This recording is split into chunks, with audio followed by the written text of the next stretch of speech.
Is there any questions we should ask him about George, his spooky friend? So, I do have a few questions. Elaborate about George. Let me set up George for a second here. So George was like my best friend and also the drummer for my band. We had a couple different bands during the time. From when I was like 14, he passed away when I was 17, he was 17. And he hung himself, okay? And that's a whole story in itself. Right. You know, obviously. So young. Yeah, young and but he was one of those guys that was just a peculiar guy, but like in a lot of different ways. Obviously we'll tell some supernatural stuff that I believe. There might have been some weed smoking back then. Hey, nothing wrong with that. I don't nothing think, wrong with that. I don't think because I've heard some of his stories though. There's no way that you would get confused. Yeah, like, dude, if you I've smoke weed allegedly one time, and I wouldn't. And there's no like. Yeah, I can promise. It doesn't you that, alter your reaction. Maybe acid or mushrooms. No, I can promise you the stories that we have are and they're corroborated by many people. Oh yeah. It was definitely not drug induced, but nevertheless, he was just a very unusual character, even to the sense, I likened him a little bit to the David Blaine of the like 80s or whatever. I don't even know how long. I guess it was like the 70s or something. But because he was so sexy. Well, 343. Well, not only he had like the ability to do crazy things. We'll talk about some of those things as we go. Oh my but God, but also he was like physically able to do things that most people couldn't. And I told the story one time on your pod or on your vlog. On a story, a story time video we made. Where like he used to, he was like just like a, just a normal dude, you know what I mean? Like he wasn't an athlete, he was a skinny guy, kind of typical like rock drummer, long black hair, skinny, tall, you know, like all arms. Yeah, just all arms and long legs and he would like he just like for fun decided to run the 2 mile in the track. Right. Oh, and like, so nice. literally like, no, he's not a track guy. He's never played a sport in his life. And he would literally go against like the top in the States and he would lap them. That's what? Literally lap them. The top guys in the state lap them. And then he would do like on the last lap, rather than being like, I'm going to take home the new state record. He would do like somersaults on the last lap to kind of, like push it into these guys like, fuck you, this is so easy for him. Dude, that's crazy. Imagine that. It's like Usain Bolt. Like he's crushing these guys on the dash. Right. And then dude could do it barefoot practically. And then he's just like doing some somersaults. And that is so crazy. That's crazy. So he was like physically did weird things, and not just that. I mean, even like contorting his body and do it like fitting into like he was. What would he fit into? Like he lived to freak people out as well. That's so cool. Like, and so he would like crawl up like in a cupboard in the kitchen and like crush himself into a cupboard. And then the thing is, he would stay there for like an hour.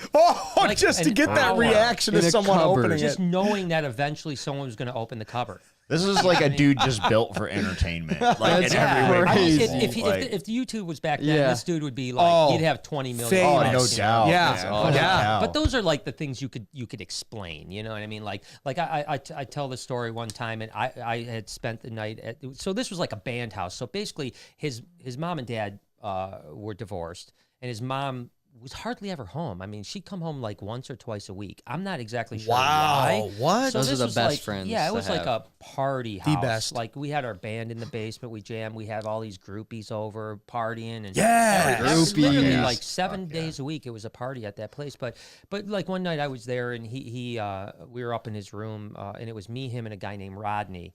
And like he so Rodney crashes and falls asleep. And literally George's like, watch this, man. And he goes and he sits by his head like a gargoyle. I am not kidding you. It must have been 2 hours. Never flinched. Just sat there with his face, like this close to his face, like a gargoyle, waiting for him to wake up. And look, like, I don't know, just to freak the guy out. That is awesome. That's crazy. Yeah, dude. so he did a lot of crazy things like that. Like imagine doing that. That would hurt. Like that's. Yeah, I know.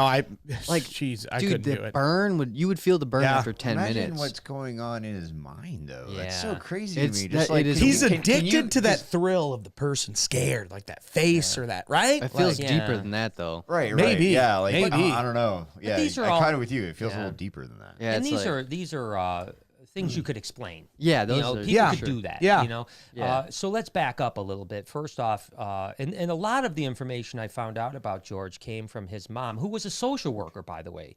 Very normal social worker. Why she was never around, I don't know. What exactly the deal was. I believe, if I could be completely wrong, I think she was a social worker, and she also worked another job so that she could support her 3 sons. Right. You know, Yeah. and then and I think what was the deal was is she worked so long hours, she literally stayed across town because that was where her Instead main of job driving was. back and But forth. I believe that was the case, but I don't know. So anyways, I found out a lot about George after he passed away. And for starters, his grandmothers on both sides. So his grandma on his dad's side would practice white magic. And she lived right down the street. Like 3 doors down. But his grandma from his dad's side actually was black magic. And she died before he was born. And so so he, I guess, used to tell the story to his mom when he was like 2 and 3 years old, that at the bottom of the stairs, where ultimately right up the stairs to his room was where he hung himself. Ultimately, what I was talking about, where we slept that one night too. Well, many nights I spent the night over there. But you know, he used to tell his mom that when he was like 3 years old, that his grandma that had passed away would yell at him if he did from up the stairs if he did something wrong. And if he did something right, like that, or if he did something wrong, she would say, "You're good." But if he did something good, she'd say, "How dare you? You never do that again." And she would encourage. And this was a 3-year-old telling his mom that his dead grandma would yell at him from the top of the stairs for doing being good deeds. for doing good deeds. Oh, I just got like the chills or something, man. I don't know. So Weird. creepy. Yeah, and so ultimately, also, his mom told me that this kind of starts the whole thing off. Is that his mom said that when he was like a few years old, they were walking just like around the whatever, and he said, "Mom, do you remember the day on the railroad tracks?" And she was like, what are you talking about? He goes, I was in your belly, and you were telling me this, blah, blah, blah, blah, blah. And it was the exact conversation that she had told him when she was pregnant.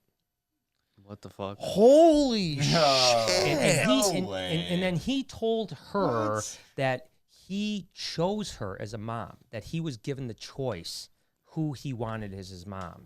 And that he was actually given the choice to choose her. So that just goes back to the beginnings. That's crazy. Of the craziness. Can we you know? conspirate like size about that? Yeah. If that's a word. If wanna it's hear not a about it. word, Yeah, Dude, no. because But It's, like- it's a word now. But Yeah. dude, like, because if that is true, right? Well, like, you know what I mean by when I Yeah. say that. Like, I'm Sure. not No, saying it's exactly. false. But No, if it's no. true that he did choose his mom, Yeah. and his grandma passed away that was doing the dark arts, Yeah. then what if he was like some sort of demon spawn? And Well, since easily, dude. And I just want to say, like, I know this might sound like far-fetched, but I knew people in Nevada that practice that dark art or black magic or whatever you want to call it, with the little altars and Yeah. very interesting stuff. Let me tell you what, and I even have some stories about that. So I'm a believer of that 100%, but I have heard of like the white magic, black magic, stuff like that. But like you said, what the heck? because like since no- it's in the blood of the family, yes, it's yes. just, like that's a good target. Yeah. You know, yeah. I just to play devil's Advocate, yeah. advocate. Devil advocate. Yeah, I can't say anything today. But just wondering, like, maybe it's the opposite, like an angel. You know what I mean? Like, because Angel. think about it. Nature in its essence is beautiful and pure and good in a lot of ways, but like, there's a lot of effed up stuff. You know, Well, so, I think that could go both ways. right. Yeah. In George's case, probably not so much. You know what I mean? You know, Fair he enough. was. Well, there's he was- more. There's yeah. more here that I don't Yeah. know. But No, he was definitely, you know, not an angel. It sounds like it's someone that's waiting to scare the crap out of you when Yeah. you wake up. That's a devil. yeah. Okay. Yeah. I think so. Now, I don't know if it's going to ruin the story, but No. like, what was did his dad pass before he was born? Was he No, just kind of interesting. not in his life? No, he was. So his dad was a motorcycle guy. Okay. I shouldn't say the club name. It's a Detroit motorcycle club. I'm sure I know he was which a one. Vietnam veteran, and he's a pretty badass dude. I mean, Yeah. we were all really afraid of George Senior. I mean, So he was around, but he's just the big dog. He's kind of but floating around. He would just pop every now and then, and when he popped in, everyone was scared as hell. Oh, I believe it. everybody I was believe quiet. it. Yeah, he'd bust, but he Can't bust some imagine heads, the man. bikers. Oh, Can't mess Roll with it the in, because if he doesn't beat your ass, his 15 friends will. Yeah. Oh yeah. You know what I mean? And but as a matter of fact, that weirdly enough, Noah and I went to the cemetery last summer for the first time since I was a kid, since I was 17. Oh, so You you actually went to wow. go visit his grave and and, stuff. and his dad had just passed. And it was buried right next to him. Yeah. Wow. Yeah, so we went there, and there Wow. was 2 George Solettis. Yeah. Oh and we're my like, gosh. and the one had just been buried.